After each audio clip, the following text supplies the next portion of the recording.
So this is episode 3 of Body Image Confidential, and this is a weekly series where people can ask questions or challenges that they're having with making peace with their body, and then I will give my answer to it. So this week's is a really big one, which I think a lot of people can relate with. So this one comes from Mary, and she wants to know, how can she move past knowing that her partner still wants her to lose weight, even though she's now on the body peace journey.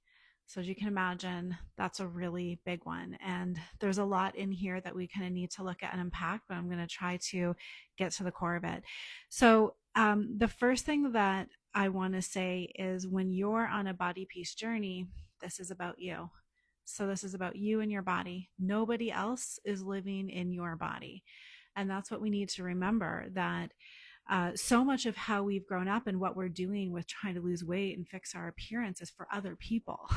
We're doing it because we're trying to get their approval. We're wanting somebody else to say, yes, you're acceptable. Yes, you're good enough. I think you look good.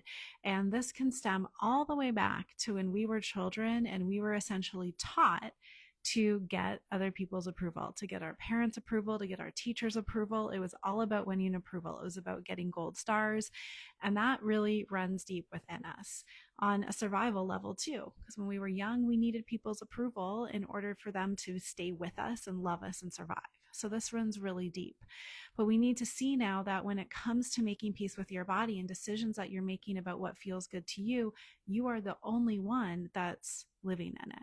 So this is why uncoupling your worth and value and needing to get other people's approval from your body is such a huge component to making peace with your body. Because if you still need to keep coming against wanting somebody to approve of you, that's going to be like a barrier to listening to yourself. And I can understand when, of course, that approval is coming from the most important, probably the most important person in our lives, which is our partner. It seems so huge. So even though we want the approval from our partner, and that makes for a good, harmonious relationship, we want to, be in a loving partnership with each other and respect each other. We need to be able to realize that first and foremost, you're the one living in your body, and that's the most important thing.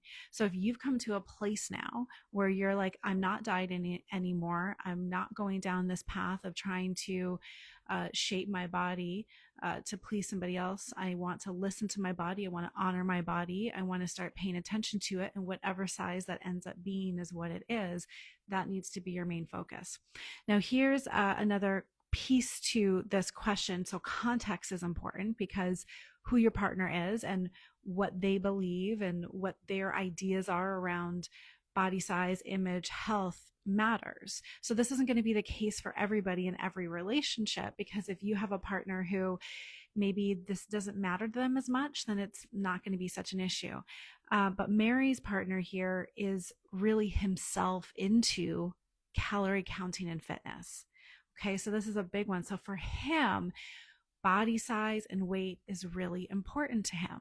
And so whatever is important to us, we are going to project onto other people. So, for example, I know that anybody around me who is commenting on body size, somebody's weight loss or weight gain, it matters to them, their own body size, a lot. That's a huge focus for them, or else they wouldn't see it. So it's like, for example, when, say you buy a yellow car and then all of a sudden you see all the other people driving yellow cars, where before having a yellow car, it didn't matter to you. You didn't see it. It's exactly the same. So when we're really focused on our own body size and image and appearance, we're going to see it everywhere else around us. So Mary, I want you to know that a lot of his stuff about being focused on your body is because he's focused on his body. So it's not even about you. So that's a thing to really understand and remember, that it's not really about you. And okay, so but then what do you do with that, right? So they care about it, it matters to them. Then what? Like, how do you how do you continue to be in this relationship when the partner is still really focused on it? You need to get really rooted and grounded in knowing why you're doing this for yourself, and you need to uncouple any of the residual stuff that you have in yourself about what body size means, like any negative associations, any triggers, because it's the trigger, right? That's what happens. Why does it matter? Because we're getting triggered. We feel bad. And we might also fear, oh no, what's going to happen in the relationship? Like, and here's the thing about this. We don't know, right? But I'm going to say this: relationships that are, in it for the long haul have to be deeper than just skin deep, right? Relationships, like, they have to be beyond just surface appearance, or else relationships don't really last, because our bodies are going to change. So we got to focus on what's the deeper connection that you have between each other, and solidify that. Now, another piece of this could just also be education, because the vast majority of people right now are totally locked into the weight-based paradigm. That's most people. This is those of us who are on this body peace path. Like, this is new. Okay, not a ton of people are doing this right now.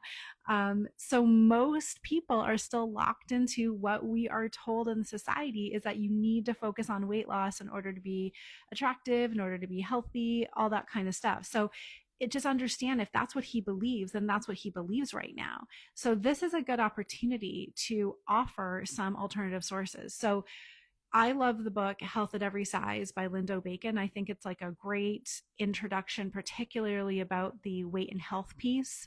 That to just start to open people's minds to say, hey, maybe it's not actually what we are being told it is. It's not necessarily what the medical, students are learning in school, that it's all about weight. There's something else going on here. And it's such research heavy. And that's what I really love about that book. So that's enough to start to open other people up to say, hey, maybe there's something beyond this, and I can start to see differently. So that would be something to explore with him if he's open to it. You cannot change, though, somebody else's mind. Okay, so it can't be that I need him to change in order for me to feel okay, because you're trapped. Okay, then you can't, because you can't make it happen. So the focus I'm always going to direct it back to is yourself. So you can share, like, this is where open communication comes into. Start to share, like, how is it feeling to hear him say these things? How is it feeling for you? Be honest. Talk about why you're doing this for yourself. Talk about how you have also been, that we've all been indoctrinated with these ideas of attractiveness and body size and fat and all that kind of stuff. And I'll give you a personal example. When I met my husband when I was suppressing my weight, and I was in a very thin body. So he knew me then. And I started onto my body peace journey while we were together. Now, he actually got to see how unpleasant I was when I was dieting. And in fact, he says now that he probably, I'm not sure we would have still been together if I would have continued dieting, because I was so emotionally unstable that it was difficult to be around me. I'd wake up in the morning, weigh myself. If I gained weight, it like ruined my day. It was a lot. So he got to see how that wasn't great for our relationship. But he admitted, and here's something I'm going to be really honest about.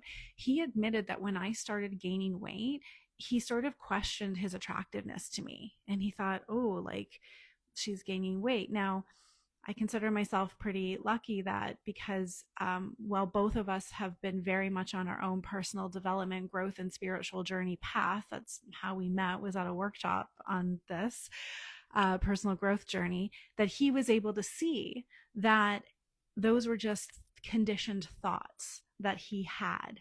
He's like, oh, that's just because I've been taught to believe that.